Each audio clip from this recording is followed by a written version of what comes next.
अपने चैनल पर हम आपको खुशामदीद कहते हैं। हर रोज़ एक नई कहानी को सुनने के लिए हमारे चैनल को सब्सक्राइब कर लें और कहानी को मुकम्मल सुनें। शुक्रिया। मैं बरसों से इस कोठी में बतौर मुलाजिमा काम कर रही थी। आज से पहले भी इस घर में बहुत से लोग आते जाते रहते थे, लेकिन आज जो शख्स आया था वो मुझे कुछ मशकूक सा लग रहा था। मैं किचन के पास खड़ी इस आदमी को बगौर देख रही थी।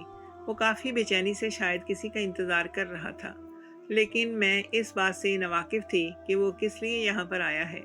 थोड़ी देर बाद ही हमारी मालकिन हील की टिक टिक करती हुई आवाज़ के साथ आई और एक अदा से इस आदमी के सामने बैठ गई थी, जबकि इनके बैठने की देर थी कि इस आदमी की बातें खिल उठी थी। मुझे हैरत हो रही थी कि जो बेगम साहिबा किसी भी गैर मर्द के सामने बिना पर्दे के नहीं आती थी, आज वो बिना दुपट्टे के इस आदमी के सामने मौजूद थी। मेरे लिए ये चीज़ काफ़ी हैरान कुन थी, क्योंकि बेगम साहिबा पर्दे का ख़ास ख्याल रखती थी, लेकिन आज इनकी लापरवाही मुझे हैरत में मुब्तला कर रही थी। ना जाने सामने बैठा मर्द इनका क्या लगता था। मैं इस बात से नावाकिफ़ थी। मुझे तजस्सुस हो रहा था, लेकिन मुलाजमा होने की वजह से मैं कुछ पूछ नहीं सकती थी। वो दोनों ना जाने आपस में क्या राज़ो नियाज़ कर रहे थे। मैं इस बात से नावाकिफ़ थी, क्योंकि किचन तक आवाज़ आना बहुत ही मुश्किल तरीन अमल था। कुछ देर बाद वो घर से चला गया था। मैंने एक नज़र बेगम साहिबा की पुश्त को देखा। वो अपने काम में मगन हो गई। मैं इस बात को बिल्कुल ही फरामोश कर चुकी थी कि दोपहर में कोई शख्स घर के अंदर आया था। मैं ऐसी ही थी। मुझे वक्ती तौर पर तजस्सुस ज़रूर होता था, लेकिन मैं जल्द ही बातों को भुला दिया करती थी। बस मुझे थोड़ा तजस्सुस इस बात का था कि आज से पहले भी कई मर्द, कई औरतें इस कोठी में आई थीं जिनसे बेगम साहिबा मुलाकात करती थीं। बस आज की मुलाकात में फ़र्क इतना था कि बेगम साहिबा ने इस मर्द के सामने पर्दे का ख्याल बिल्कुल भी नहीं रखा था। लेकिन मैं जानती थी जल्द या बदीर ये बात मुझ पर वाज़ेह हो जाएगी कि वो आदमी इनका रिश्ते में क्या लगता है। इसीलिए मैं सर छटक कर अपने काम में मगन हो गई थी। दिन अपनी रफ्तार के मुताबिक गुजर चुका था और रात को खाने की मेज़ सजाकर मैं किचन में आकर अपना बकिया काम समेटने लगी थी। इसी दौरान बेगम साहिबा ने मुझे आवाज़ दी और हुक्म देकर स्टडी रूम में चली गई कि हम दोनों के लिए 2 ब्लैक कॉफ़ी तैयार करके ले आओ। मैंने सर को हल्की जुम्बिश दी और उनके लिए ब्लैक कॉफ़ी बनाने लगी।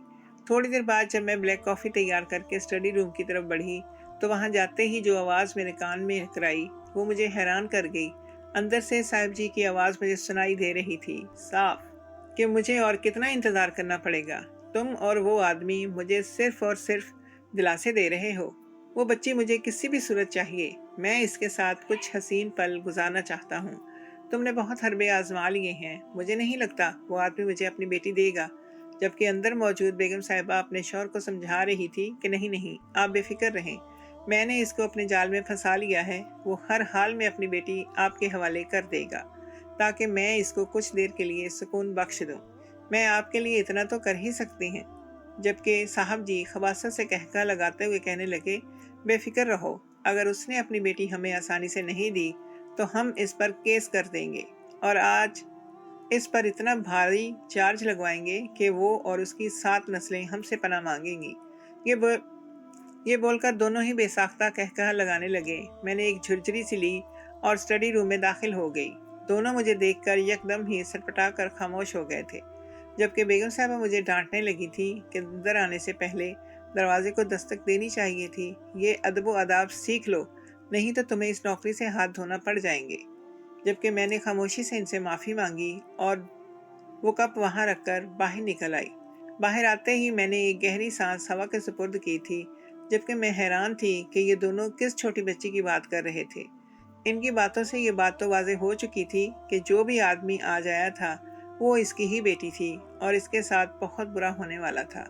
मुझे बहुत अफसोस हो रहा था, न जाने इस आने वाली बच्ची के साथ क्या होने वाला था। मैंने अल्लाह से इसी पल दुआ की कि या रब इसकी हिफाजत करना और इन दरिंदा सिफ्त लोगों के शर से बचा लेना। मैं दुआ करके अपने क्वार्टर में आकर नीम दराज हो गई थी, लेकिन मेरे कानों में अभी तक वो खबासत भरा कहकहा गूंज रहा था जो मेरे मालिक ने लगाया था। यकीनन कल का सूरज बहुत बुरा होने वाला था। अगली सुबह जब मेरी आंख फजर के वक्त खुल गई थी, मैं नाश्ता बनाने के लिए किचन में गई तो वहाँ का निज़ाम पहले जैसा ही था। घर में खामोशी छाई हुई थी, यानी मालिक और बेगम साहिबा नींद की आगोश में थे। मैंने खामोशी से इन दोनों का नाश्ता तैयार किया और घर का काम समेटने लगी। इन दोनों के उठने से पहले ही मुझे किचन और लाउंज को साफ करना होता था। ये उनका हुक्म था जिसकी तामील मुझ पर हर हाल में फ़र्ज थी। मैंने जल्दी जल्दी लाउंज और किचन को साफ किया और वापस आकर किचन में खड़ी हो गई। मेरा ज़्यादातर वक्त किचन में ही गुजरता था। मेरी सोचों का मरकज़ आज आने वाली वो 14 साल की बच्ची थी और शायद आज इस घर में क़यामत आने वाली थी। मेरा दिल मुझे बार बार किसी गलत चीज़ का अंदेशा दे रहा था जिसको मैं मुसलसल छटक रही थी और दिल से इस बच्ची की इज्जत की दुआ कर रही थी कि यार अब इसको अपनी हिफ्ज़ व अमान में रखना, इसके साथ कुछ गलत ना हो, वो बहुत मासूम होगी। थोड़ी देर बाद ही बेगम साहिबा और मालिक के उठने का वक्त हो गया था और वो दोनों एक साथ ही डाइनिंग एरिया में आए और नाश्ता करने के लिए बैठ गए। इन दोनों को आता देखकर मैंने फ़ौरन ही इन दोनों की मेज़ सजा दी थी। काफ़ी खुशगवार माहौल में नाश्ता तनावल किया गया था। इन दोनों के कहकहे मुझे किचन में भी सुनाई दे रहे थे। न जाने वो क्या बातें करके मुसलसल हंसते जा रहे थे। इस बात का मुझे इल्म नहीं था। थोड़ी देर बाद मुझे ऐसा महसूस हुआ जैसे घर में कोई दाखिल हुआ हो। मैंने फ़ौरन ही किचन की खिड़की से झांक कर देखा तो कल वाला वही आदमी एक बच्ची के साथ घर में आ रहा था। मेरे सोचने के मुताबिक आज का दिन बिल्कुल भी ठीक साबित होने वाला नहीं था। मैं समझ चुकी थी कि आज बहुत बुरा होने वाला है। मेरा दिल बहुत तेज़ी से धड़क रहा था। ऐसे लग रहा था जैसे अभी बाहर निकल आएगा। मैं बगौर इस बच्ची को और इस आदमी को देख रही थी जो घर में दाखिल हो चुके थे। इन दोनों को सामने से आता देख बेगम साहिबा और साहब जी बेसाख्ता अपनी जगह से खड़े हुए और सामने मौजूद आदमी को देखकर कहने लगे, हमें यकीन नहीं आ रहा कि तुम आज सोने की गुड़िया को लेकर घर के अंदर आए हो। साहब जी बेसाख्ता बोलकर इस आदमी के बगलगीर हुए और इन दोनों को टीवी लाउंज में बैठने की दावत दी। सामने का मंजर मुझे साफ दिखाई दे रहा था और इस बेगम साहिबा ने भी इस आदमी को खुशामदीद कहा जबकि इस छोटी बच्ची के गाल पर प्यार किया। वो बच्ची काफ़ी सहमी हुई नज़र आ रही थी। मेरी निगाहें अपने मालिक पर जमी हुई थी जो मुसलसल यकटक इस बच्ची को देखते जा रहे थे। इनकी निगाहों में न जाने ऐसी क्या कशिश थी कि वो लड़की सहम कर अपने बाप के पीछे छुप चुकी थी। शायद वो मेरे मालिक की हवसज़दा नज़रों को पहचान चुकी थी या इसको यहाँ आने की वजह मालूम थी, इसीलिए वो खौफज़दा हो रही थी। वो लोग न जाने आपस में क्या बातें कर रहे थे, इस बात का तो मुझे इल्म नहीं था, लेकिन ये बात वाज़ेह थी कि वो लोग अपने मकसद की बातें कर रहे थे। मुझे यहाँ रहना बहुत ही बुरा लग रहा था। मैं अपनी आंखों के सामने होता ये जुल्म नहीं देख सकती थी। मैं दिल ही दिल में तहिया भी कर रही थी कि मैं यहाँ से चली जाऊँगी, क्योंकि मैं अपनी मौजूदगी में इस बच्ची के साथ ये जुल्म नहीं देख सकती थी। लेकिन अगर मैं इस नौकरी को खुदा हाफिज बोलकर चली जाती तो मेरे पास काम करने के लिए कोई और जगह मौजूद नहीं थी और मेरी खुद की भी कुछ जिम्मेदारियाँ थी। मेरे बच्चे छोटे थे और मैं ही इनका वाहिद सहारा थी। सारी चीज़ों का तो मुझे खुद ही संभालना था, इसीलिए मैंने अपना सर झटका और काम में मगन हो गई। मैंने सोच लिया था कि मैं अब बाहर ध्यान नहीं दूंगी तो मुझे फ़र्क भी नहीं पड़ेगा, लेकिन ये मेरी खाम ख्याली ही थी। काम करते हुए भी मुसलसल मैं बाहर बैठे अफराद की बारे में ही सोच रही थी। थोड़ी देर बाद बेगम साहबा किचन में आई और मुझे काम में मगन देखकर पुकारा, लेकिन मैं सोचों में इतनी गुम थी कि मैंने बेगम साहिबा की तरफ ध्यान ही नहीं दिया। उन्होंने जब मुझे बाकायदा कोनी से पकड़कर हिलाया तो मैं होश में आ गई और इनको हड़बड़ा कर देखने लगी थी। वो मुझे देखते हुए कहने लगी, क्या हो गया है बानो, तुम इतनी ज़्यादा कहाँ मगन हो कि मेरे आने की खबर भी नहीं तुम्हें हुई, जबकि मैं खामोशी से सर झुका चुकी थी। उन्होंने मुझे हुक्म दिया कि 4 कप फ्रेश जूस के लेकर आओ, मेहमान आए हुए हैं। मैंने सर को हल्की सी जुम्बिश दी और इन लोगों के लिए फ्रेश जूस तैयार करके लाउंज में ले आई। मेरे आते ही वो सब बातचीत करना बंद कर चुके थे और वो बच्ची मुझे मुसलसल देखे जा रही थी। मैंने वहाँ मौजूद इन तीनों को जूस के गिलास पकड़ा दिए थे, लेकिन जैसे ही चौथा गिलास जूस का इस बच्ची को पकड़ाने लगी तो मुझे वो आस भरी निगाहों से देखने लगी थी। ऐसा महसूस होता था जैसे वो मुझसे कोई फरियाद कर रही हो या फिर मुझसे कह रही हो कि खुदारा मेरी मदद कर दें, मुझे इन जानवरों के चुंगल से आज़ाद करवा दें। लेकिन ये सब मेरे बस में नहीं था। मैं मजबूर थी, इसलिए खामोशी से सर झुकाकर वहाँ से चली गई थी। मेरा दिल मुझे मुसलसल मलामत कर रहा था कि तुम्हारी आंखों के सामने इतना बड़ा कारनामा होने जा रहा है और तुम कुछ भी नहीं कर रही। यही सोच मुझे मुसलसल परेशान कर रही थी, लेकिन मैं वाकई बहुत मजबूर था। अगर मेरी खुद की मजबूरियां ना होती तो मैं ज़रूर इस बच्ची का साथ देती। थोड़ी देर बाद बेगम साहिबा और वो आदमी तो बाहर चले गए थे जबकि साहब जी इस बच्ची के बराबर में बैठ चुके थे। मैं तमाम काम तर्क करके खड़ी खिड़की से सामने का मंजर बगौर देख रही थी। वो 45 साल का आदमी और एक 14 साल की बच्ची के करीब बैठकर इसके जिस्म को छूने की कोशिशें कर रहा था, या फिर इसको इस बात का एहसास दिला रहा था कि तुम्हारे साथ आज जो होने वाला है वो बहुत ही बुरा होगा। मैं सामने का मंजर देखकर खुद को बहुत ही मुश्किल से काबू में रखने की कोशिशें कर रही थी। साहब जी ने न जाने इस 14 साल की बच्ची के कान में ऐसा क्या कहा कि उसने फटी फटी निगाहों से साहब जी को देखा और सर नफी में हिलाते हुए पीछे खिसकने लगी, जबकि उन्होंने बेसाख्ता इसका बाजू अपनी आहनी गिरफ्त में जकड़ा था और इसको घसीटते हुए अपने कमरे में ले जाने लगे थे। वो बुलंद आवाज में चीख कर मदद की अपील कर रही थी, लेकिन मैं कानों को लपेटकर किचन में खड़ी हुई थी। मैं कुछ भी तो करने से कासिर थी। मैं यहाँ पर मुलाजमा थी। अगर मैं कोई भी काम अपने मालिक की इजाज़त के बगैर करती या इनसे बगावत करती तो वो अगले पल ही मुझे नौकरी से निकाल देते, और मेरे लिए मेरी नौकरी बहुत अहम थी। मेरी आंखों में आंसू आ गए थे। ऐसा लग रहा था जैसे मेरी बेटी को कोई लेकर जा रहा हो। मुझे बहुत रोना आ रहा था। मैं रोते रोते किचन की फर्श पर ही बैठ गई थी और मुसलसल मेरी आंखों से आंसू बहते जा रहे थे। मैं जानती थी कि इस कमरे में क्या हो रहा होगा। आज फिर एक इब्ने आदम एक हवा की बेटी को नोच रहा होगा। थोड़ी देर तक तो मैं खुद को काबू करती रही, लेकिन जब मुझसे बर्दाश्त ना हुआ तो मैं किचन से निकलकर साहब जी के कमरे के करीब आ गई और अपना एक एक कदम मन मन का भारी लग रहा था। ऐसा लग रहा था जैसे आज मैं बहुत ही कुछ बुरा देखने वाली हूँ, जिसके बाद मैं ज़मीन में गिरती चली जाऊंगी, क्योंकि मैं इस बच्ची की बिल्कुल भी मदद नहीं कर सकती थी। मेरे हाथ में कुछ भी नहीं था। मैंने हिम्मत करके साहब जी के कमरे के अंदर झांकने की कोशिश की तो कमरे का दरवाज़ा अंदर से भी काफ़ी अच्छी तरह से बंद किया गया था। खिड़कियों भी अंदर से बंद किया गया था और इन पर भी दबीज पर्दे डाले हुए थे। मुझे समझ नहीं आ रहा था कि मैं अंदर कैसे झांकूं।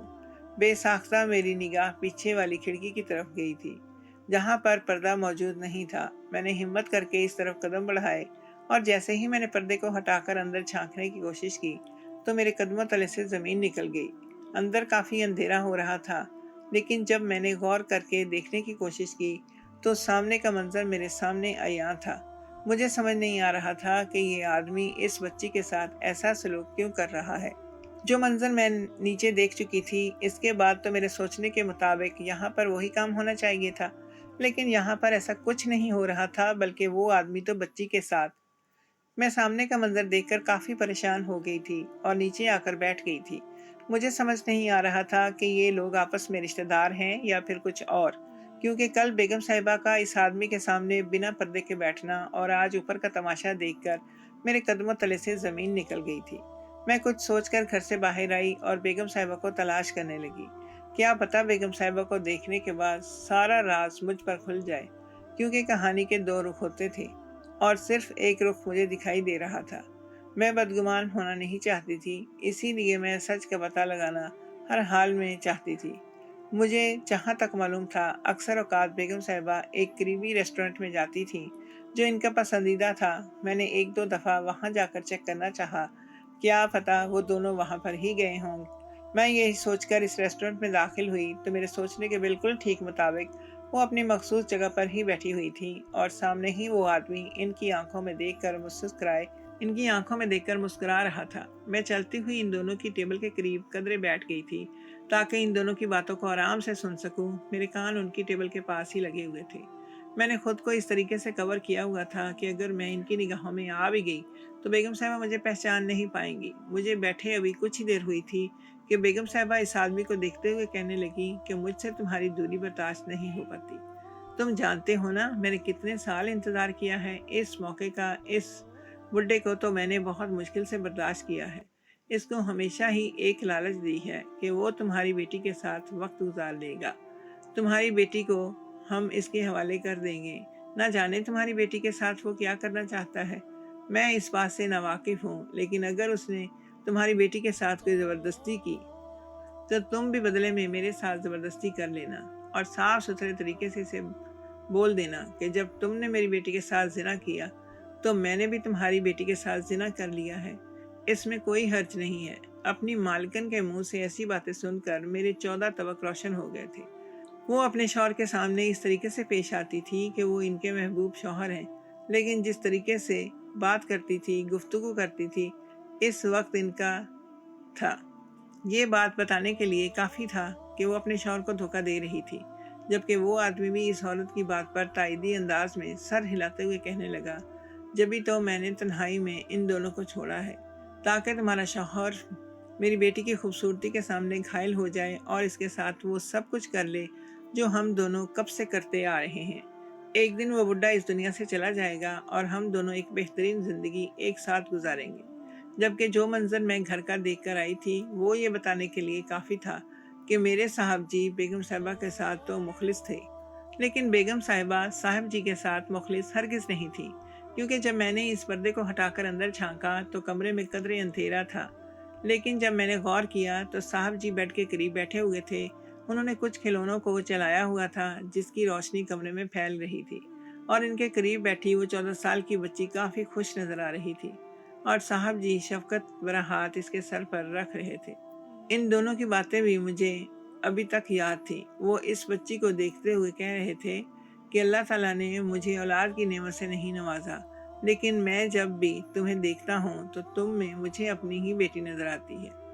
میں اس بات سے واقف تو تھی کہ کچھ سال پہلے صاحب جی کی ایک بیٹی ہوتی تھی، لیکن کچھ میڈیکل مسائل کی وجہ سے اس بچی کا انتقال ہو گیا تھا۔ شاید صاحب جی اپنی بیٹی اس 14 سالہ لڑکی میں تلاش کر رہے تھے، لیکن ان کی بیوی بہت ہی گھٹیا کام کرنے کا منصوبہ بنا چکی تھی۔ میں گھر آ گئی تھی اور کچن میں واپس چلی گئی تھی۔ تھوڑی دیر بعد وہ بچی کچن میں مسکراتی ہوئی آئی اور مجھ سے فریش جوس کی فرمائش کرنے لگی۔ میں نے اس کے گالوں پر پیار کیا اور اس کو فوراً ہی ایک فریش جوس کا گلاس تیار کر کے دے دیا۔ جبکہ وہ ہنستی مسکراتی کچن میں سے جا چکی تھی، میں صاحب جی کو اور ان کی بیوی کو کارنامہ بتانا چاہتی تھی، کیونکہ میں ان کو بے وجہ اندھیرے میں رکھنا نہیں چاہتی تھی۔ میں نے ان کے گھر کا نمک کھایا تھا، میں ان کے ساتھ بالکل بھی نمک حرامی نہیں کرنا چاہتی تھی۔ میں یہی سوچ کر صاحب جی کی اسٹڈی میں چلی گئی۔ وہ اس بچی کے ساتھ بیٹھے محو گفتگو تھے۔ میں دستک دے کر اسٹڈی میں داخل ہوئی تو مجھے مسکرا کر دیکھتے ہوئے سوال کرنے لگے، کیا ہوا بانو، کچھ چاہیے؟ جبکہ میں نے سر انکار میں ہلایا اور ان کی طرف دیکھتے ہوئے کہنے لگی، صاحب جی مجھے بیگم صاحبہ کے حوالے سے آپ سے کچھ باتیں کرنی تھی۔ جبکہ انہوں نے مجھے ایک نظر دیکھا اور کہنے لگے، فی الحال میں مصروف ہوں، رات کو بات کریں گے۔ لیکن میں نے فوراً ہی سر کو نفی میں ہلایا اور ان کو دیکھتے ہوئے کہنے لگی، آپ کے لیے یہ بات جاننا بہت ضروری ہے۔ میں جانتی ہوں کہ آپ اس وقت بے حد مصروف تھے، لیکن اپنی زندگی کو سنوارنا چاہتے ہیں تو میری بات کو سن لیں۔ جبکہ میری بات سن کر وہ کچھ پل کے لیے خاموش ہوئے اور اس بچی کو باہر جانے کے لیے بولا، جبکہ وہ سر اس بات میں ہلا کر خاموشی سے لاؤنج میں چلی گئی۔ میں نے ایک نظر صاحب جی کو دیکھا اور ساری باتیں ان کے گوش گزار دیں، جبکہ وہ مجھے حیران نگاہوں سے دیکھتے ہوئے کہنے لگے، تم یہ سب کیسے جانتی ہو اور تم اتنے دعوے سے یہ بات کیسے کہہ سکتی ہو کہ وہ دونوں پہلے سے جنسی تعلقات بنائے ہوئے ہیں؟ میں نے ان کو اس بات پر یقین دلایا کہ وہ دونوں آپس میں یہی باتیں کر رہے تھے، اور یہ باتیں میں نے اپنے کان سے سنی ہیں۔ جبکہ صاحب جی خاموش ہو گئے تھے، انہوں نے مجھے وہاں سے جانے کے لیے بول دیا تھا، اور ساتھ میں یہ تاکید بھی کی تھی کہ اس بات کے بارے میں کسی کو بھی کچھ نہ بتانا، اور بیگم صاحبہ کے سامنے بالکل نارمل انداز رکھنا۔ میں نے سر کو ہلکی سی جنبش دی اور اپنے کام میں مگن ہو گئی۔ تھوڑی دیر بعد ہی بیگم صاحبہ اس آدمی کے ہمراہ گھر آ چکی تھی۔ صاحب جی نے ایک بہت ہی بہترین منصوبہ بنایا ہوا تھا جس کے بارے میں مجھے کچھ علم نہیں تھا۔ انہوں نے آتے ہی اپنی بیوی سے لاؤنج میں سوال جواب کرنا شروع کر دیے تھے کہ تم اس آدمی کے ساتھ کہاں سے آ رہی ہو؟ جبکہ بیگم صاحبہ پوری طریقے سے بخلا چکی تھی۔ وہ کہنے لگی کہ میں آپ کی اجازت کے ساتھ ہی اس آدمی کے ساتھ گئی تھی، آپ اس طریقے سے مجھے نہیں کہہ سکتے، آپ بھی تو اس بچی کے ساتھ تنہائی میں نہ جانے کیا کیا کر رہے ہوں گے۔ وہ یکدم ہی خوفزدہ ہو کر صاحب جی پر ہی الزام تراشی کرنے لگی تھی، جبکہ وہ آدمی اور اس کی بیٹی دونوں ہی گھبرا چکے تھے، کیونکہ بیگم صاحبہ اور صاحب جی دونوں کی آوازیں بلند ہو گئی تھیں۔